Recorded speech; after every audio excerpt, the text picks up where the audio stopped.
৳১০ জিলাপি খাইতে গিয়া হারাইলাম ৳১,০০০ যোদ্ধা। এই সরি কাট, কাট। আমরা মূলত গিয়েছিলাম পবিত্র কাবার আদলে তৈরি বাংলাদেশের অন্যতম সুন্দর মসজিদে জুমার নামাজ পড়তে। কিন্তু দুঃখের কথা আর কি বলবো? আচ্ছা থাক, পরে বলি। হ্যালো সবাইকে, আসসালামু আলাইকুম। আজকে জুমার নামাজ আদায় করতে আমরা গিয়েছিলাম ঢাকার মাদানী অ্যাভিনিউ রোড ১০০ ফিটে অবস্থিত প্রায় ৩০০ কোটি টাকা ব্যয়ে নির্মিত মসজিদ আল মুস্তফায়। হাই, আমি জুয়েল। সাথে আছে আমার বন্ধু রিফাত এবং রাইসুল। শুরুতেই আমরা ঢাকার বাড্ডা থেকে মাত্র ৮০ টাকা ভাড়ায় একটা রিক্সা নিয়ে যাত্রা শুরু করি।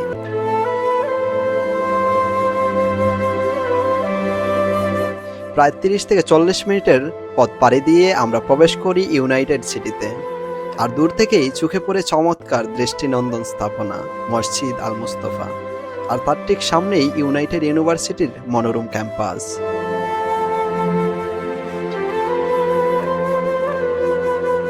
নামাজের সময় নিকটবর্তী হওয়ায় আমরা দ্রুত রিক্সা ভাড়া দিয়ে নেমে পড়ি।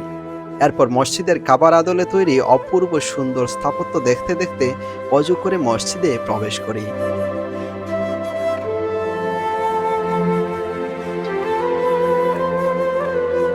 হাজারো মানুষ ও পর্যটক প্রতিদিনই এখানে নামাজ পড়তে আসেন। তবে আজ শুক্রবার হওয়ায় মানুষের ভিড় ছিল একটু বেশি। গ্রাউন্ড ফ্লোরে জায়গা না পেয়ে আমরা লিফটে করে চলে যাই তার ফ্লোরে। এরপর জুমার নামাজ আদায় করে আমরা মসজিদটি ঘুরে দেখি।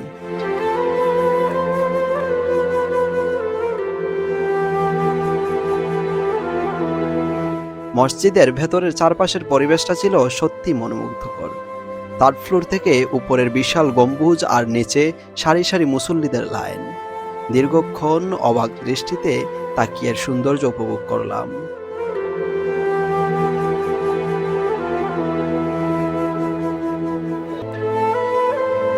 মসজিদের চারপাশে কোনো দেয়াল নেই, লাগানো হয়েছে গ্লাস। ফলে ভেতর থেকেই বাইরের প্রাকৃতিক সৌন্দর্য উপভোগ করা যায়। এই যে ওই পাশটা দেখতে পাচ্ছেন, এটা হচ্ছে বসুন্ধরা আবাসিক এলাকা। আর অপর পাশে ইউনাইটেড প্রকল্প। সো বাই দ্য ওয়ে, আমরা গ্রাউন্ড ফ্লোরে নেমে দেখি জিলাপি বিতরণ করছে। বন্ধু রিফাত বলল, চল জিলাপি খাই। আর ভাই, এই জিলাপি খাইতে গিয়েই আমার সর্বনাশটা করছে। লাইনে দাঁড়াইয়া অনেক কষ্টে ধাক্কাধাক্কি করে জিলাপি পেয়ে তো মহা খুশি। কিন্তু এই খুশিটাই কিছুক্ষণ পর হইল মাটি। বাইর হইয়া দেখি, ও ভাই, চুরের ঘরের চুরে কাজটা করলো কিরে। অনেক খোঁজাখুঁজি করে দেখি সবার জুতা আছে, শুধু আমার জোড়া বাদে। কি আর করা, অর্থনীতিতে অপরচুনিটি কস্ট বলে একটা কথা আছে।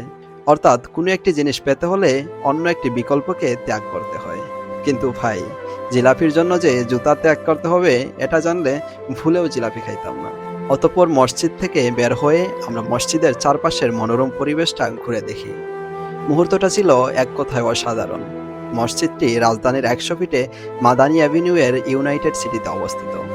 ইউনাইটেড ইউনিভার্সিটির প্রবেশমুখেই মসজিদটির অবস্থান। উইকিপিডিয়া মতে মসজিদটির নির্মাণ ব্যয় প্রায় ১০০ কোটি টাকা। যদিও লোকমুখে শোনা যায় মসজিদটির নির্মাণ ব্যয় নাকি প্রায় ৩০০ কোটিরও বেশি। নারীদের জন্য রয়েছে আলাদা নামাজের জায়গা। পুরুষ ও নারী মিলিয়ে একসঙ্গে প্রায় ১১,০০০ মানুষ নামাজ আদায় করতে পারেন এই মসজিদে। অতঃপর আমরা ইউনাইটেড ইউনিভার্সিটির ক্যাম্পাসে প্রবেশ করি এবং চারদিক ঘুরে দেখি। বেশ চমৎকার একটি ক্যাম্পাস। বিশেষ করে ইউনিভার্সিটির সামনের বিশাল সবুজ মাঠটি যে কাউকেই মুগ্ধ করবে। ওকে, দ্যাটস এনাফ। অনেকক্ষণ বকবক করলাম, এবার বাসায় যাই। অনেক ক্ষুধা লাগছে ভাই। দেখা হবে পরবর্তী কোনো ভিডিওতে। টাটা। আর হ্যাঁ, ভিডিওটি ভালো লাগলে অবশ্যই কমেন্ট করে জানাবেন এবং পেজটি ফলো দিয়ে পাশে থাকবেন। আল্লাহ হাফেজ।